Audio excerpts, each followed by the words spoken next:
Hello my students, তোমরা সবাই জানো যে করোনা ভাইরাসের দ্বিতীয় ওয়েভের কারণে আমরা এখনো পর্যন্ত পর্যদস্ত। আমরা বিভিন্ন ধরনের প্রিকশনস নিয়ে চলেছি, তার মধ্যে এই মাস্ক অন্যতম। যেখানেই একটু গ্যাদারিং বা কয়েকজন মানুষ একসাথে বসে থাকবে, চেষ্টা করবে সেই সব স্থানগুলো অ্যাভয়েড যদি না করতে পারেন, then you should wear this mask positively. আমি এই মুহূর্তে ঘরে একা আছি, সেই কারণে আমি আমার মাস্কটা ওপেন করছি। তো আজকে আমরা ফিজিক্যাল সায়েন্সে যে গ্যাসটা সম্পর্কে জানব, সেই গ্যাসটার নাম হাইড্রোজেন সালফাইড। এই হাইড্রোজেন সালফাইড সম্পর্কে তোমাদের মনে যে ছবিটা ভেসে ওঠে, মনে করে দেখো, তোমরা যখন 6, 7, 8 বা 9 স্টুডেন্ট ছিলে, তখন তোমরা নিজ নিজ স্কুলের যে কেমিস্ট্রি ল্যাবরেটরিটা রয়েছে তার পাশ দিয়ে যাওয়ার সময়তে মাঝে মাঝে একটা পচা ডিমের মতো গন্ধ পেতে। তো সেটা তোমাদের হয়তো মনে হতো যে এটা কোন কেমিক্যাল, কোন রাসায়নিক বা কি গ্যাস, যার এরকম পচা ডিমের মতো গন্ধ। হয়তো তোমরা তখন উত্তরটা পাওনি। তো উত্তরটা আমি তোমাদের আজকে দিয়ে দিচ্ছি। উত্তরটা হচ্ছে হাইড্রোজেন সালফাইড গ্যাস। তোমরা বোর্ডে দেখো হাইড্রোজেন সালফাইড, যার সংকেত H2S, যেমন জল হচ্ছে H2O, hydrogen monoxide, this is hydrogen sulphide. Hydrogen sulphide এই গ্যাসটাকে ল্যাবরেটরিতে কি উপায়ে আমরা প্রিপেয়ার করব বা প্রস্তুত করব এবং তার যাবতীয় খুঁটিনাটি চলো আমরা জেনে নিই। প্রথমেই আমাদের প্রয়োজনীয় রাসায়নিক, অর্থাৎ গ্যাসটা পেতে গেলে তার পেরেন্টস কারা, অর্থাৎ কোন কোন কেমিক্যালস থেকে আমরা নিজেদের রাসায়নিক বিক্রিয়ার মাধ্যমে গ্যাসটা পেতে পারি, সেইটা জানবো। তো তোমরা দেখো নিচে লেখা আছে একটা ফেরাস সালফাইড আর একটা কোনো লঘু acid. It is either sulphuric acid or hydrochloric acid, কিন্তু লঘু অবস্থায়। তাহলে লঘু অ্যাসিডের সঙ্গে ফেরাস সালফাইডের বিক্রিয়ায় H2S গ্যাস তৈরি হয়। এইটা হয়ে গেল আমাদের প্রয়োজনীয় রাসায়নিক। এইবার আমরা নাম্বার 2-তে আসছি, বিক্রিয়ার শর্ত। যে কোনো বিক্রিয়া ঘটতে গেলে আমরা জানি কিছু মিনিমাম ক্রাইটেরিয়া থাকে। That may be the temperature, that may be some pressure, কিছু অনুঘটক লাগতে পারে, বিদ্যুৎ স্ফুলিঙ্গ লাগতে পারে। তো এই বিক্রিয়াটা সো সিম্পল। এই বিক্রিয়াতে কোনো রকম কোনো বাহ্যিক শর্ত কিছু লাগে না। This reaction occurs at room temperature. তো ঘরের সাধারণ উষ্ণতায় এই বিক্রিয়া সংঘটিত হয়। নাম্বার 3, সমীকরণ, the balanced equation.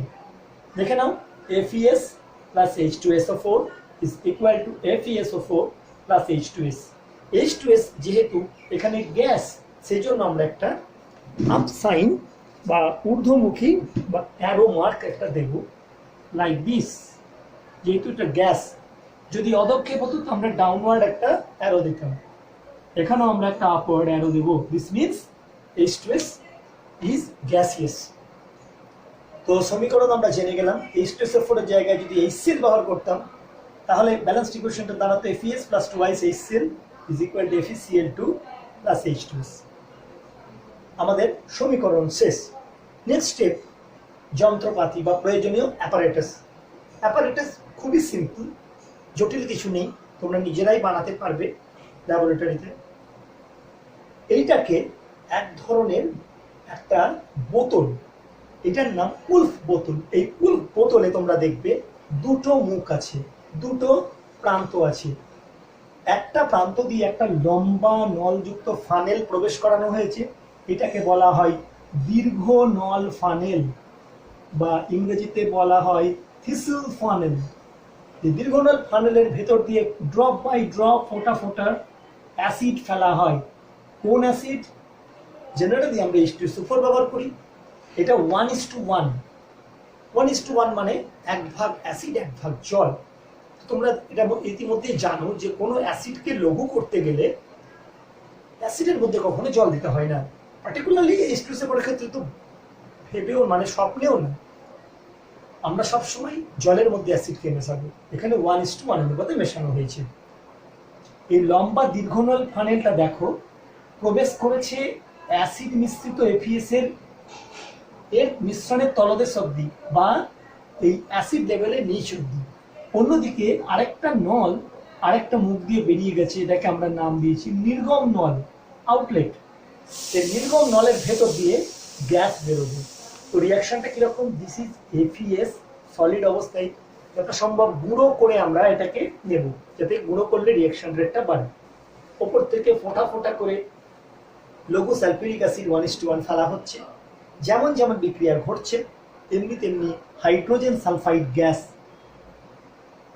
উৎপন্ন হচ্ছে, নির্গম নল দিয়ে বেরিয়ে যাচ্ছে, এসে একটা গ্যাস জারে সংগৃহীত হচ্ছে। তো পদ্ধতির মধ্যে বা যন্ত্রপাতি তোমরা আশা করি জিনিসটা জেনে নিয়েছো। This is gas jar, this is Woulfe বোতল, দিস ইজ দীর্ঘনল ফানেল, আর এটা নির্গম নল। নেক্সট স্টেপ, সংগ্রহ। এই গ্যাস জারটা খোলা গ্যাস জার, খোলা মুখের গ্যাস জার। মনে আছে আমরা যখন অ্যামোনিয়া পড়িয়েছিলাম তখন একটা উল্টো মুখের গ্যাস জার ছিল। এটা দিয়ে অ্যামোনিয়া ঢুকতো আর এটা দিয়ে এয়ার বেরিয়ে যেত বায়ুর নিম্ন অপসারণ দ্বারা। এখানে দেখো H2S গ্যাস, যার আণবিক গুরুত্ব তোমরা বলতে পারবে 2 × 2 = 32, দ্যাট ইজ 34 আণবিক গুরুত্ব যে H2S এর, সে বাতাস অপেক্ষা অবশ্যই হালকা নয়, ভারী। তার ফলে H2S এই নির্গম নল দিয়ে নিম্নমুখীভাবে প্রবেশ করছে। H2S এর সাপেক্ষে বায়ু হালকা, তাই এটা ঊর্ধ্বভাবে অপসারণ হয়ে যায়। দেখো আমি অ্যারো দিয়ে ভালো করে মার্ক করে রেখেছি যাতে তোমাদের বুঝতে কোনো অসুবিধা না হয়। তাহলে এখানে আমরা যেটা করব, H2S এর গ্যাস জারের সংগ্রহের সময় বায়ু ঊর্ধ্বভাবে অপসারিত হয়, অর্থাৎ বায়ুর ঊর্ধ্ব অপসারণ দ্বারা আমরা গ্যাস জারের H2S কে শনাক্ত করছি, এই সংগ্রহ করছি। আশা করি টোটাল প্রসিডিওরটা তোমরা বুঝে গেছো। বই থেকে তোমরা যে তোমাদের বইয়ে ছবি আছে সেটাও একবার এর সঙ্গে মিলিয়ে নেবে। তোমরা জানো যে কোনো গ্যাসকে আমরা যখন ল্যাবরেটরিতে সংগ্রহ করি, সেই সংগ্রহের মধ্যে অনেক অবিশুদ্ধি মিশে থাকে। সেই অবিশুদ্ধিগুলিকে আলাদা করার যে প্রসেস, সেটার নাম বিশুদ্ধিকরণ। এবং সেটা আরেকটা স্টেপ হচ্ছে শুষ্ককরণ, অর্থাৎ বেশিরভাগ গ্যাসের সঙ্গেই আমরা জানি জলীয় বাষ্প মিশ্রিত থাকে। তাহলে জলীয় বাষ্পটাকেও দূর করতে হবে, তবেই ওই ড্রাই অবস্থায় আমরা গ্যাসটাকে সংগ্রহ করতে পারবো। তো একে আমরা আলোচনা করলাম যে হাইড্রোজেন সালফাইড গ্যাস কিভাবে আমরা ল্যাবরেটরিতে তৈরি করেছি। এবার চলো দেখে নেওয়া যাক কি কি অশুদ্ধি এই গ্যাসের সঙ্গে মিশে থাকে। তো H2S গ্যাস যে আমরা পেলাম, তার সঙ্গে আরো 3টে জিনিস আমি ব্র্যাকেটে লিখেছি এক দলে। তার কারণ এটা 3টে হচ্ছে অশুদ্ধি। আমাদের মনের যে সমস্ত অশুদ্ধিগুলো থাকে সেইগুলো দূর করার জন্য আমরা কখনো ধর্মকর্ম করি, কখনো সমাজসেবা করি, বা কখনো জ্ঞানপূর্ণ বাণী শুনি, যাতে আমাদের মনের অন্ধকার অবিশুদ্ধিগুলি দূর হয়ে যায়। তো এখানেও আমরা সেই রকম কিছু জ্ঞানী পুরুষের সন্ধান করতে চলেছি। প্রথমে আমরা এই পুরো অবিশুদ্ধ মিক্সচার সহ হাইড্রোজেন সালফাইডকে NaHS এর মধ্যে দিয়ে চালনা করব। NaHS যার অপর নাম সোডিয়াম হাইড্রোজেন সালফাইড বা সোডিয়াম বাইসালফাইড। বাইসালফাইড প্রোডাক্টটা কি সেটা আমরা H2S এর ধর্মে আলোচনা করব। জাস্ট এখন নামটা জেনে রাখুন। এটা কোনটাকে অ্যাবসর্ব করছে? এটা H2SO4 মানে অ্যাসিড বাষ্প, সেইটাকে দূর করলো। তাহলে হারাধনের 4 বেটা, 1 বেটাকে ভাগে খেলো, 3 বেটা পড়ে থাকলো। 3 বেটা কে কে? H2S যেটা নিজে, তার সঙ্গে হাইড্রোজেন গ্যাস আর জলীয় বাষ্প, এইগুলো ইম্পিউরিটিস বা অশুদ্ধি রূপে থাকলো। নেক্সট স্টেপে তোমরা অ্যামোনিয়া চ্যাপ্টারে PTO5 এর নাম শুনেছো, ফসফরাস পেন্টক্সাইড। খুবই ভালো জল শোষক পদার্থ, সেখানে ইউজ করা যায়নি কারণ PTO5 নিজে আম্লিক, অ্যামোনিয়ার সঙ্গে বিক্রিয়া করে ফেলবে বলে। কিন্তু এখানে PTO5 কে ব্যবহার করা হচ্ছে। যদি প্রশ্ন আসে পরীক্ষায় যে কেন ব্যবহার করা হচ্ছে, একটা জিনিস ভাবো, H2S হাইড্রোজেন সালফাইড এটা কিন্তু একটা আম্লিক গ্যাস, এবং একে শুষ্ককরণ করার জন্য একটা আম্লিক পদার্থের সাহায্য নিতে হবে। PTO5 এটা একটা আম্লিক অক্সাইড। এই PTO5 নিজে আম্লিক, যে কারণে আমরা জানি কাকের মাংস খাই না। ফলে এই আম্লিক পদার্থ এই আম্লিক গ্যাসকে কোনো বিক্রিয়া করবে না, জাস্ট জলটা অ্যাবজর্ব করে দেবে, নিজের কাজটি সেরে ফেলবে। PTO5 পূর্ণ একটা ইউটিউব মানে তোমরা ভিডিও আপলোড করো ইউটিউব, ইটস নট দ্যাট। একটা ইউ আকৃতির টিউব যার মধ্যে পরিপূর্ণ করা থাকছে কিছু ফাইল, তার মধ্যে দিয়ে চালনা করলে জলীয় বাষ্পটা অ্যাবজর্ব হয়ে গেল। দেখো জলীয় বাষ্প দূর হলো, হারাধনে 3 বেটা, আরেক বেটাও বাগে খেলো, ক বেটা পড়ে থাকলো 2 বেটা। কি কি? একটা H2S আর একটা হাইড্রোজেন গ্যাস। এবার এদেরকে আলাদা করার জন্য একটা বিশেষ স্টেপ নিতে হবে, সেটা কিন্তু একটু কঠিন। তোমরা ড্রাই আইস বা কঠিন কার্বন, শুষ্ক বরফের নাম শুনেছ। শুষ্ক বরফ আর কিছুই না, কঠিন কার্বন ডাই অক্সাইড। সেই কঠিন কার্বন ডাই অক্সাইডের মধ্যে দিয়ে এটা এই মিশ্রণটা দিয়ে যদি ঠান্ডা করা হয় তাহলে কি হবে? H2Sটা প্রথমেই তরল হয়ে আলাদা হয়ে গেল। সেই তরলটাকে আমরা আলাদা করে কালেক্ট করে দিলাম, আর হাইড্রোজেন গ্যাস বেরিয়ে যায়। এইখানেই ফাইনাল সেপারেশন হয়ে গেল, হাইড্রোজেনটা বেরিয়ে গেল, তরল H2S নিজে লিকুইড হয়ে জমে গেল। এবার সেই লিকুইড হয়ে গেল। এবার লিকুইডকে গ্যাসে আমরা কি করে ট্রান্সফার করব? জাস্ট হিট করব। ঠান্ডা করেছিলাম, এবার হিট করব। হিট করে যে গ্যাসটা বেরোবে সেটা একদম পিওর H2S গ্যাস। ফাইনালি আমরা একে গ্যাস জারে বায়ুর ঊর্ধ্ব অপসারণ দ্বারা সংগ্রহ করব। তো এই যে ডিটেলস প্রসিডিওর, এই যে ছকটা, এই ছকটা তোমরা কোনো বইয়ে পাবে না, কোনো সহায়িকা বইয়ে পাবে না। এটা আমি তোমাদের জন্য স্পেশালি বানিয়েছি। তোমরা ভিডিও চলাকালীন এটাকে পজ করে বা স্ক্রিনশট নিয়ে তোমরা খাতায় এটা কপি করে নেবে, কারণ এই জিনিসটা তোমরা অন্য কোথাও পাবে না। তো আশা করি বিশুদ্ধিকরণ এবং শুষ্ককরণ তোমরা বুঝেছ। এবারে আমরা এমন একটা যন্ত্রের কথা বলবো, যে যন্ত্র দিয়ে ইচ্ছা মতো আমরা হাইড্রোজেন সালফাইড গ্যাস প্রস্তুত করব। সেই যন্ত্রটার নাম কিপ যন্ত্র, বা ইংরেজিতে বলা হয় কিপস অ্যাপারেটাস। সেই কিপস অ্যাপারেটাসে আমরা যখন ইচ্ছে আমরা H2S গ্যাস প্রস্তুত করতে পারবো। তো এখানে দেখো পুরো যন্ত্রটা, এই যে ডান দিকে তোমরা দেখতে পাচ্ছ, এই যে এটা হচ্ছে পুরো যন্ত্রটা। ওইটাকে আমরা যদি পার্ট বাই পার্ট করে দেখাই, দেখো নিচের যে দুটো গ্লোব অর্থাৎ এ আর বি, অ্যাকচুয়ালি এটা পুরো গোলকের মতন আর বিটা অর্ধগোলকের মতন, এইটা একটা নিচের পার্ট। আর উপরের পার্টে যেটা দেখো সাপের বাঁশির মতো আছে, বিন বাজাই, ঠিক সি পার্টটা। এই এ বি সি কীভাবে সজ্জিত থাকে, এই এ বির মধ্যে দেখো এর মাথায় একটা ফুটো আছে, সেই ফুটো দিয়ে সিটা প্রবেশ করানো থাকে। তাহলে আমরা একদম ডান দিকে যে পিকচারটা পেয়েছি সেই রকম ছবিটা পাবো। কিপস অ্যাপারেটাসেও কিন্তু আমরা ওই সেম রিয়াকশন আমরা ইউজ করি, অর্থাৎ ফেরাস সালফাইড আর তার সাথে লঘু H2SO4। তাহলে নিচের যে একটা গোলক, একটা অর্ধগোলক, তোমরা যেমন আমি বলছিলাম যে ওপরের যে সি নলটা, এই যে যেটাকে সাপের বাঁশির মতো আমরা একটু বলেছিলাম সিটা, সেইটা এর মাথায় যে ফুটোটা আছে সেই ফুটো দিয়ে দেখো এই যে প্রবেশ করে গেল। প্রবেশ করে এই নলটা শেষ প্রান্ত পর্যন্ত কিন্তু বিস্তৃত। এইবার কিভাবে অ্যাসিড কোথায় নেওয়া হয় বা ফেরাস সালফাইড কোথায় নেওয়া হয় সেই ব্যাপারে তোমাদের বলি। মাঝের যে গোলক অর্থাৎ এই যে বি পার্টটা, এখানে কিন্তু ফেরাস সালফাইড পরিপূর্ণ করা থাকে। বুঝতে পেরেছ? এই ফেরাস সালফাইড কিন্তু এমনভাবে পরিপূর্ণ করা হয় যাতে কিন্তু কোনোভাবে এই বি থেকে, এটা তো এ বলেছি আমরা, এই এ থেকে বি এ না নামে। অর্থাৎ আগে সি নলটা প্রবেশ করিয়ে দেওয়া হয়, তারপরে এই ফুটো দিয়ে এই যে ছিদ্র দেখেছো এর মধ্যে দিয়ে ফেরাস সালফাইড একটু একটু করে প্রবেশ করানো হয়। এই যে এ প্রান্ত যে গোলকটা, এই গোলকের একটা সঙ্গে বাইরে নির্গম নল যুক্ত আছে, এখানে একটা স্টপ কক দেওয়া আছে। এই স্টপ কক দিয়েই আমরা এয়ার প্রেশারটা কন্ট্রোল করি। এবার আমরা কি করে অ্যাসিড ঢালি, চলো এটা একটু দেখে নিই। অ্যাসিড কোন অংশটা দিয়ে পরিপূর্ণ করা হয়, তো সেইটা আমরা এবার জেনে নিচ্ছি। দেখো সবাই বুঝতে পেরেছ? অর্থাৎ উপরের যে গোলক, যেটাকে সি গোলক নাম দিয়েছিলাম, সে সি গোলক দিয়ে আমরা অ্যাসিড পরিপূর্ণ করলাম। ভালো করে দেখো, অ্যাসিড পূর্ণ হয়ে সোজা চুঁয়ে নিচে নামবে, অর্থাৎ নিচের যে বি পার্টটা বলেছিলাম, এই বি পার্ট অর্ধগোলকের মতো, সেইটাতে আগে পরিপূর্ণ হয়ে যায়। ঠিক আছে?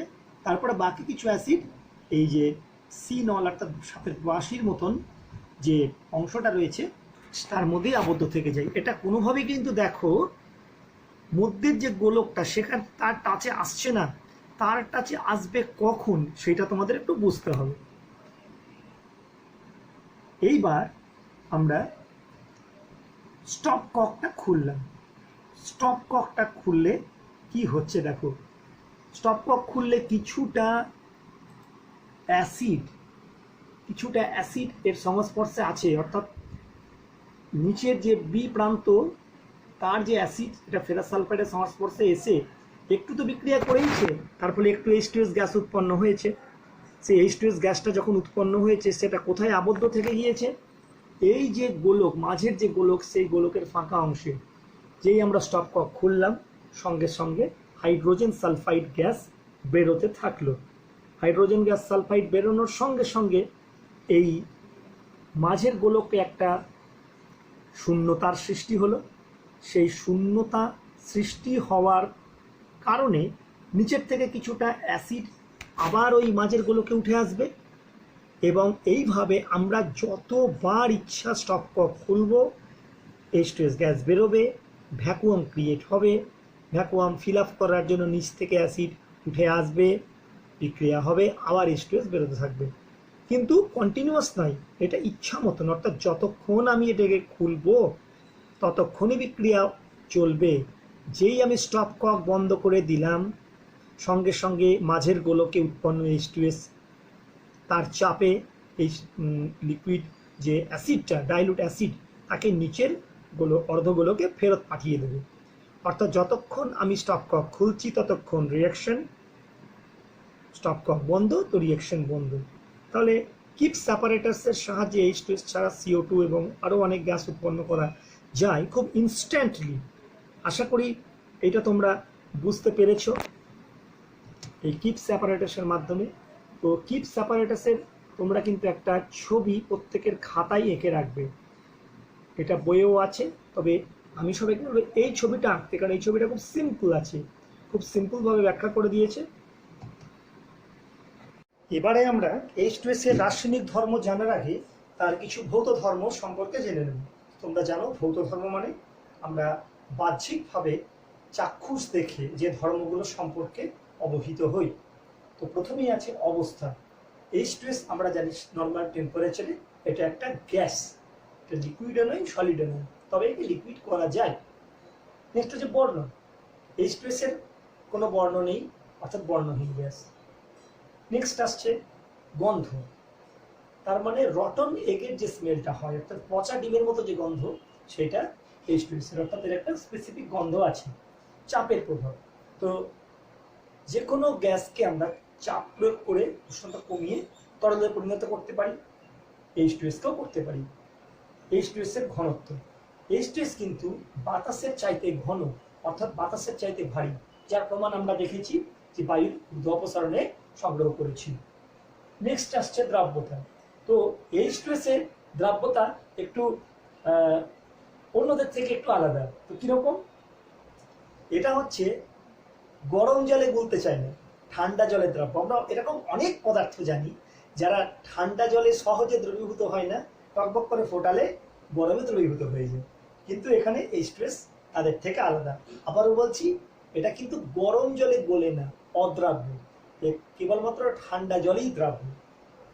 আর আণবিক গুরুত্ব এবং বাষ্প ঘনত্ব, তো আণবিক গুরুত্ব আমরা জানি 34, বাষ্প ঘনত্ব অর্ধেক, তাহলে 17। আর যেটা জানতে হবে যে জলীয় দ্রবণটা কিরকম, এটা হচ্ছে আম্লিক ধর্মী। তো জলীয় দ্রবণ আম্লিক ধর্মী মানেই হচ্ছে এটা জলে গুলে নিশ্চয়ই এক বা একাধিক হাইড্রোজেন আয়ন উৎপন্ন করছে। বিক্রিয়াটা আমি রাসায়নিক ধর্মে বলে দেবো, শুধু তোমরা জেনে রাখো H2S একটি অম্লধর্মী গ্যাস, এবং এর জলীয় দ্রবণ অবভিয়াসলি নীল লিটমাসকে লাল করে। তো এই হলো H2S এর ভৌত ধর্ম।